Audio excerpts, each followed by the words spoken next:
जय Jagannath to all स्वागत करुच्ची आपन पापू नोडिया ब्लॉग्स गोटे नुआ एपिसोड को आज आम फाइनाली गोटे राइड करार अच्छी गोटे माने लॉन्ग राइड माने पिपिली आमर पाखापाखि 400 किलोमीटर दूर हूँ प्रभु हरिशंकर पीठ बलांगीर एवं बरगढ़ आमर हूँ नृसिंहनाथ मंदिर देखिपे रास्तार अपर पार्श्व मो यूनिकॉर्न बर्तमान पूरा रेडी आम बर्तमान बाहर की मुझे आगू ब्लॉगटा कंटिन्यू करुँची। এটা হচ্ছে বরগড়ରୁ ଆମର ଗଲା ଭିତରେ ନୃସିଂହନାଥ। ଏଇଟା ହେଉଛି ପଦନପୁର ଛକ। এই ଛକ ଦେଇକି ଆମେ ନୃସିଂହନାଥ ମନ୍ଦିରକୁ ଯାଉଛୁ। ବର୍ତ୍ତମାନ ନୃସିଂହନାଥ ମନ୍ଦିରର ରାସ୍ତା ଗୁଡ଼ାକ ଦେଖିପାରୁଥିବେ। ଆମେ ଯାଉଛୁ ବର୍ତ୍ତମାନ ଏପଟ ଅପର ପାର୍ଶ୍ୱରେ ଆପଣଙ୍କୁ ଦେଖାଯାଉଥିବ ଏଇଟା ହେଉଛି ଗନ୍ଧମାର୍ଦ୍ଦନ ପର୍ବତ। ଏହାର ଏପଟ ପାର୍ଶ୍ୱରେ ରହୁଛି ଆମର ନୃସିଂହନାଥଙ୍କ ମନ୍ଦିର ଏବଂ ସେପଟ ପାର୍ଶ୍ୱରେ ରହୁଛି ପ୍ରଭୁ ହରିଶଙ୍କରଙ୍କ ମନ୍ଦିର।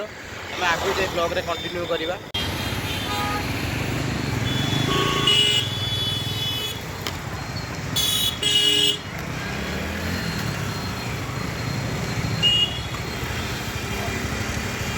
वीर महाविष्णु ज्वलंतम सर्वतोमुखम नरसिंहम भीषणभद्र मूर्ति नमाम्यहम।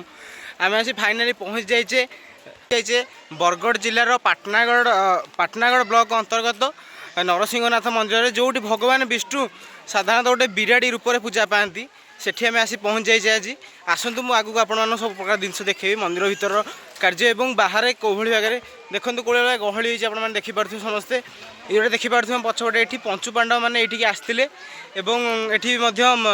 कि समय अतिबाहित करते यही जगह देखिपे आउ ये गोटे झरणा भी आरंभ होर ये गोटे पहाड़ अच्छे बहुत दूर जावाक पड़ो यपटे गले ऊपर गोटे झरणाटा अच्छी जो झरणाटा ये आप देखिपारे देखा आपको ये झरणार पानीटा ये निर्गत हो देखिपे झरणार पानीटा ये निर्गत हो झरणाटा पहाड़ उपर अच्छी ये पहाड़ गंधमार्द्दन पर्वत बोली कहुए। ये पहाड़ एपर पार्श्व अच्छी आमर नरसिंहनाथ मंदिर एठू पाखापाखि अराउंड 45 ରୁ 50 किलोमीटर दूर गलापर अपर पार्श्व यहाँ बरगढ़ डिस्ट्रिक्ट जाऊँगी किंतु एपटू 50 किलोमीटर गलापर अपर पार्श्व अच्छी मंदिर आमर हरिशंकर मंदिर किंतु एपटे जेहतु अच्छी आम पहाड़ उपरକୁ आसी पाखापाखि 100+ पाहाच हम देखिपे मोर बैक साइड व्यू देखिपे ये पाखापाखि 100टा पाहाच हम 100टा पाहाच उपरକୁ आसी पाहाचटा भी आबेड़ा खाबेड़ा अच्छी आसिया टे कष्ट किंतु चेष्टा कले भगवान ये थे आसीपारे किसी असुविधा नहीं। मुझे आगू को ब्लॉग रे कंटिन्यू करुँगी रास्ता ऊपर जावाई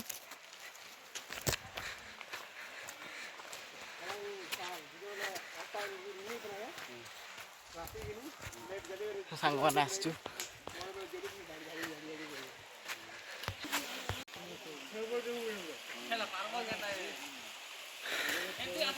देखिए से पहाड़ ये आसूसी आम पानीटा ये आसूसी ओह ब्यूटीफुल प्लेस देखिपे पूरा माने प्लेसटा पूरा ये लगुच पूरा देखिए पूरा ऊपर झरणा पानीटा आसूसी तलू लोक भी गाधागाधि कर ये जो मान मानसिक थाए नृसिंहनाथ पाखे आमर चुट्टी पड़ाई जो मान थाए मानसिक थाए से भी आसिक ही चुट्टी पका कार्य ये करते पहाड़ चढ़ी ऊपर आसा पड़ो पहाड़ चढ़ाटा भारी कष्ट सतरे पहाड़ चढ़ी आस कष्ट पुणी ओह्लैक जाटा भी ताठू आहरी कष्ट देखिपे साइड झरणाटा केमती ये हूँ देखिपे मांकड़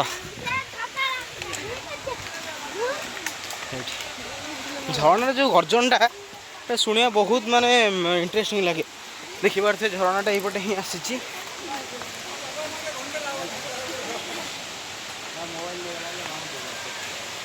परिसर दृश्य जेहेतु मंदिर भितर मोबाइल आलाउ ना से बाहर आपको देखा ये मंदिर उच्चता हूँ पाखापाखि 45 फुट उच्चता।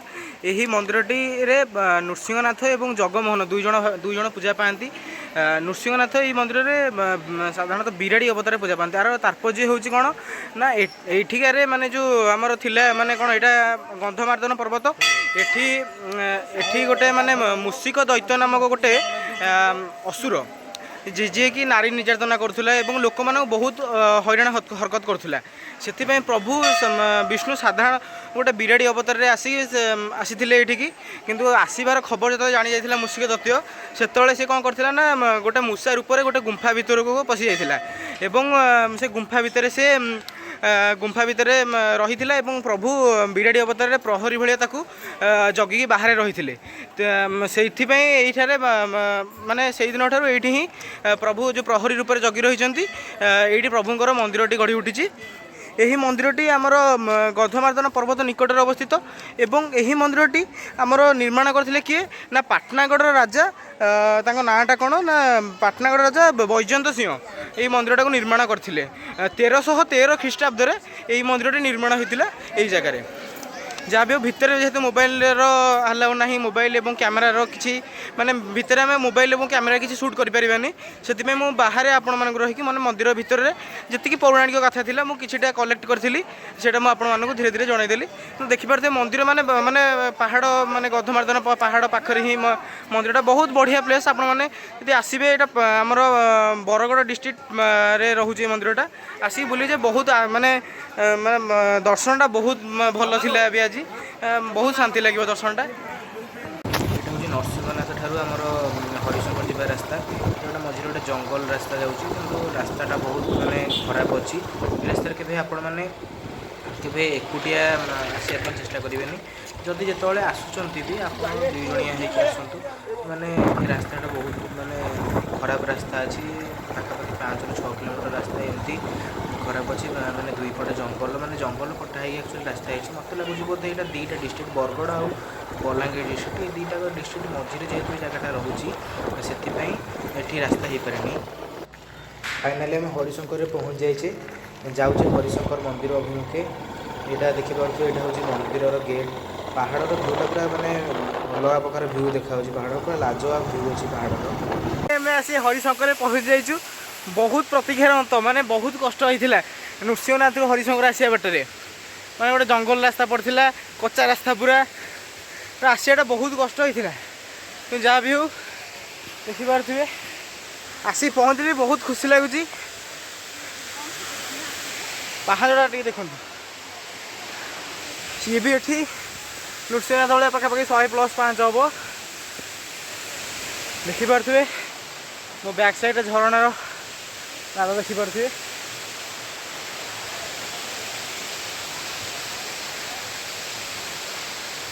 ଝରଣାଟା ପାହାଡ଼ରୁ ମାନେ ପାହାଡ଼ର ଗର୍ଭକୁ ଚିରିକି ଝରଣାଟି ବହୁଛି, ମାନେ ସେଇଟା ଦେଖିବାକୁ ବହୁତ ମାନେ ଇଏ ଲାଗେ। ଦେଖିପାରୁଥିବେ ମାନେ ପୁରା କହି ହୁଏ, ମାନେ ପୁରା ଅତୁଳନୀୟ। ପ୍ରଥମତଃ ଆମେ ଜାଣିବା ହରିଶଙ୍କର କିଏ, ମାନେ ହରି ଆଉ ଶଙ୍କର ମାନେ 2ଟା ନାଁ ହେଇଯାଉଛି। ହରିଶଙ୍କର କିଏ ଆମେ ପ୍ରଥମେ ଜାଣିବା। ହରିଶଙ୍କର କିଏ, କାହିଁକି ଗୋଟିଏ ସ୍ଥାନରେ ହରି ଏବଂ ଶଙ୍କର 2 ଜଣ ଯାକ ପୂଜା ପାଉଛନ୍ତି, ମାନେ ଆମେ ସେ ବିଷୟରେ କିଛି ଜାଣିବା। ମାନେ କିଛିଟା ପୌରାଣିକ ମତ ମୁଁ ସଂଗ୍ରହ କରିଛି। ହରି ଆଉ ଶଙ୍କର କାହିଁକି ଗୋଟେ ଜାଗାରେ ପୂଜା ପାଉଛନ୍ତି। ଯେତେବେଳେ ଆମର ହରିଶଙ୍କର ମନ୍ଦିରଟି ହେଉଛି ଆମର ବଲାଙ୍ଗୀର ଜିଲ୍ଲାର ଗନ୍ଧମାର୍ଦ୍ଦନ ପର୍ବତ ନିକଟରେ ଏହି ମନ୍ଦିରଟି ଅଛି। ମାନେ ଗନ୍ଧମାର୍ଦ୍ଦନ ପର୍ବତରେ ହିଁ ଏହି ମନ୍ଦିରଟି ଅଛି। ହରି ଏବଂ ଶଙ୍କର 2 ଜଣ ଏହି ମନ୍ଦିରରେ ପୂଜା ପାଆନ୍ତି। ମୁଁ ବି ଜାଣିବାରେ ଏମିତି କେଉଁଠି ନାହିଁ ଯେଉଁଠି ହରି ଆଉ ଶଙ୍କର 2 ଜଣ ମାନେ କେଉଁଠି ଏମିତି 2 ଜଣ ଏକା ସାଙ୍ଗରେ କେଉଁଠି ପୂଜା ପାଉଥିବାର ମନ୍ଦିର ମୁଁ ଆଜି ପର୍ଯ୍ୟନ୍ତ ଦେଖିନି। ଏଇଟା ପ୍ରଥମ ଥର ପାଇଁ ମୁଁ ଦେଖୁଛି। ପୌରାଣିକ ମତ ଅନୁସାରେ ଆମର ଯେଉଁ ପଞ୍ଚୁପାଣ୍ଡବ ଅଛନ୍ତି, ପଞ୍ଚୁପାଣ୍ଡବମାନଙ୍କୁ ଗୋଟେ ଥର ମାନେ ବନବାସ କରିବାକୁ ପଡ଼ିଥିଲା। ବନବାସ କରିବା ପାଇଁ ସିଏ ଏହି ଗନ୍ଧମାର୍ଦ୍ଦନ ପର୍ବତ ନିକଟକୁ ହିଁ ଆସିଥିଲେ, ମାନେ ବନବାସ କରିବା ପାଇଁ। ସେ ବନବାସ କରିବା ସମୟରେ ତାଙ୍କୁ ଗୋଟେ ମାନେ ଶୂନ୍ୟବାଣୀ ଆସିଥିଲା। ଶୂନ୍ୟବାଣୀରେ ଏହା ଜଣାପଡ଼ିଥିଲା କି ତୁମେ 4 ଜଣ 4 ଦିଗକୁ ଯାତ୍ରା କରିବ ଏବଂ ଗୋଟେ ଗଣ୍ଡାର ମାଂସ ମାନେ ଗୋଟେ ଗଣ୍ଡାର ମାଂସ ଆଣିବା ପାଇଁ ତାଙ୍କୁ 4 ଦିଗ ମାନେ 4 ଜଣଙ୍କୁ 4 ଦିଗକୁ ଯିବା ପାଇଁ କୁହାଯାଇଥିଲା। ସମସ୍ତେ 4 ଦିଗକୁ ଯାତ୍ରା ବି ମଧ୍ୟ କରିଥିଲେ। କିନ୍ତୁ ଆମର ଅର୍ଜୁନ ଯାତ୍ରା କରିବା ସମୟରେ ମାନେ ଅତ୍ୟନ୍ତ କ୍ଳାନ୍ତ ହୋଇଯାଇକି ଗୋଟେ ଗଛ ମୂଳରେ ମାନେ ବିଶ୍ରାମ କରୁଥିଲେ। ସେଇ ବିଶ୍ରାମ କରିବା ସମୟରେ ତାଙ୍କୁ ଗୋଟେ ମାନେ ଦେଖାଯାଇଥିଲା କ'ଣ, ତାଙ୍କୁ ଗୋଟେ अलौकिक जीव गोटे देखा जाइथिला। से अलौकिक जीव को से देखिया मात्रे सी तांकर गोटे माने सी आउ सेठी माने काल विलंब न करिकी तांकर गोटे शब्द भेदी तीर थिला से शब्दभेदी तीरटा से चालना करते जे से जो जो माने अलौकिक माने अजଣା जीवटी देखा तार मस्तक ताकू काटी आने से तांकर से जो शब्दभेदी तीर को निर्देश देते जहाँफल कि निर्देश क्रमे शब्दभेदी तीरटी जाइथिला एवं से जीवटीर मुंड को काटिकी नहीं आसला किंतु मुंड काटिकी जो आणिकी पहुँची से से देखिले जे सेटा कौन गंडार मुंड नाला कि कौन भी आमर अजଣା जंतर मुंड ना ताला गोटे गाईर मुंड थिला सीटा से जो गाईर मुंड थिला ताकू जो देखीदे अर्जुन से भाविले जे मु गोहत्या करिछि गोहत्यार दोषरे से निजको दोषी बोली भाविथिले जिते निजको माने दोषी बोली भाविथिले निजर दोष को माने किपरि भाव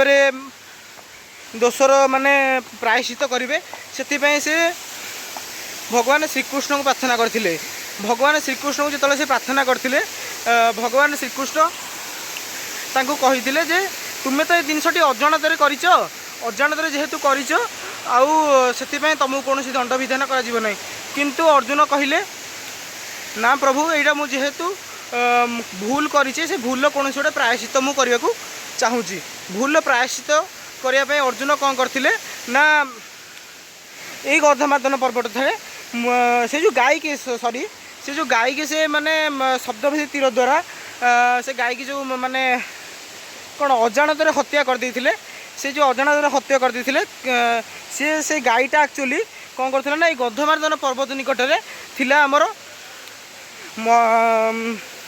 थिला हमर महादेवंकर मंदिर थिला महादेवंकर शिवलिंग उपर से जाइए सर्वदा माने गाईटी जाइए तार क्षीर ढालुला किंतु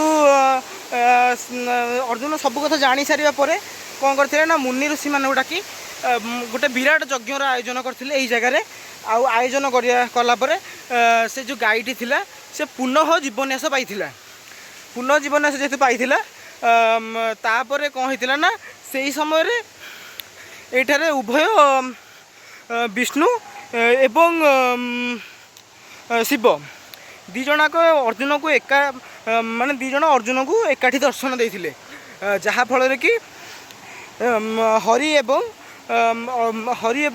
माने कौन शिव एकाठी दर्शन देते क्या ना अर्जुन को एकाठी दर्शन देते एवं पूजार से संतुष्ट होते तेणुक से दिन ठारू यही जगार उभय हर एवं शंकर हरि एवं शंकर सॉरी हरि एवं शंकर यही जगार पूजा पाँच तेणु यही जगह ना हरिशंकर यहाँ आमर रोचे बलांगीर डिस्ट्रिक्ट रे ये जगह हूँ बहुत माने कौन कह बहुत माने सुंदर जगह यहाँ रोचे आपण मैंने भी फैमिली लेके आसिक जगह बुली पारे माने बहुत बढ़िया ये रोचे व्यू रोचे आदि भी आप फास्ट प्लानिंग कर नरसिंहनाथ जीवे ताले दिनर ये कम छाड़ दिंतु कहीं नरसिंहनाथ रु पाखापाखि 50 किलोमीटर दूर यहाँ रोचे आदि एठू आसिकी आपड़ जाऊँच अलग गोटे रूट अच्छी से रूट्रे आप 80 किलोमीटर पाखापाखि आपको जावाक पड़ो ताहले आप से जगह पहुँच पारे देखिपे माने कौ भाया झरणार भ्यूटा आप देखिपे लोक मैंने भी गाधा गाधी ये कर माने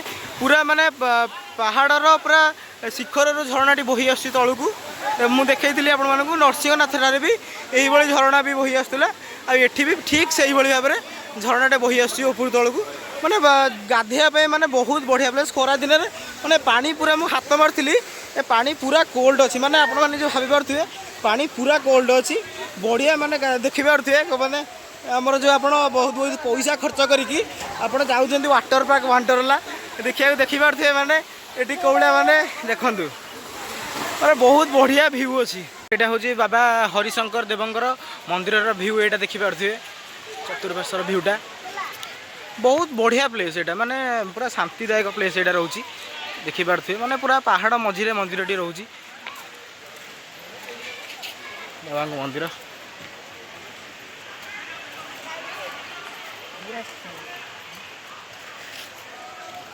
झरणार पानी सब आसी ये स्टक हो रोचे ଏଇଟା ହେଉଛି ପ୍ରଭୁ ହରିଶଙ୍କର ଦେବଙ୍କର ମାନେ ମନ୍ଦିର ପ୍ରାଙ୍ଗଣର ଦୃଶ୍ୟ ମାନେ ମାନେ ଗୋଟେ ଦେବାଳୟକୁ ଆସିଗଲା ପରେ ମାନେ ନିଜକୁ ଗୋଟେ ମାନେ ବହୁତ ଇଏ ଲାଗେ ଆପଣ ନିଜେ ଜାଣିପାରୁଥିବେ ମାନେ ଆସିଲା ପରେ ମାନେ ଗୋଟେ ବହୁତ ବଢ଼ିଆ ଫିଲିଙ୍ଗସ୍ ଆସିଯାଇଥାଏ ମନ ଭିତରେ।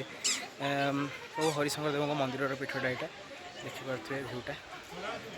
ଫାଇନାଲି ବୁଲାବୁଲି ଏବେ ସରିଲା। ଯଦି ଭିଡ଼ିଓଟା ଭଲ ଲାଗିଥାଏ ତାହେଲେ ଲାଇକ୍ କରିବେ, କମେଣ୍ଟ କରିବେ ଏବଂ ସେୟାର କରିବା ଜମା ଭୁଲିବେନି। ସବସ୍କ୍ରାଇବ୍ ମଧ୍ୟ ଟିକେ କରିଦେବେ।